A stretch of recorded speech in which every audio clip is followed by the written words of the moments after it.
In today's video, I'm going to teach you how to stop a Google form from accepting responses. Whether you're wrapping up a survey or closing an event registration, knowing how to quickly and efficiently disable responses on your Google form can be incredibly useful. Let's dive in. First, we need to start by logging into Google Forms. Open up your web browser and head over to the Google Forms website. You can easily find it by searching Google Forms in your preferred search engine.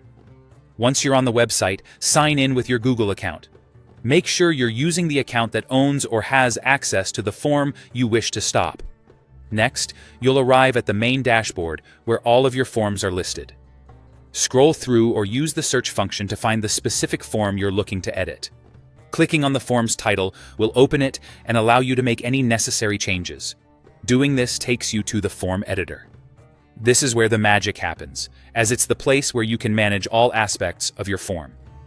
Now, as your form is open, take a glance towards the top right corner of the page. You'll notice a few icons, and among them, look for the one that typically represents published options, or something similar. It often looks like a cog or a menu with 3 dots. Give that button a click to reveal a drop-down menu with several settings you can adjust. From the drop-down, locate the slider option for response collection. This might have a label like accepting responses or a similar prompt. By default, this slider is usually set to the right, meaning that your form is currently collecting responses. What you want to do is toggle this option by sliding it to the left. This effectively disables the form's ability to accept any new responses, ensuring no additional entries are submitted once it's closed.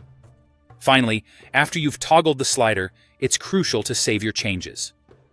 Find the Save button. It's usually located somewhere around the settings area you've been working in. Click on it to confirm and apply all changes. By saving, you ensure the form settings are updated and reflect your preferences. It's all too easy to forget this step, so always double-check that your form is no longer accepting responses before you close the tab. And there you have it. Your Google form is now set to stop accepting any more responses. This is a seamless way to control your data collection, whether you're surveying opinions, hosting events, or managing applications. If you need to reopen the form in the future, just follow these steps in reverse. Thanks for watching, and I hope this tutorial has been helpful for all your future form management needs.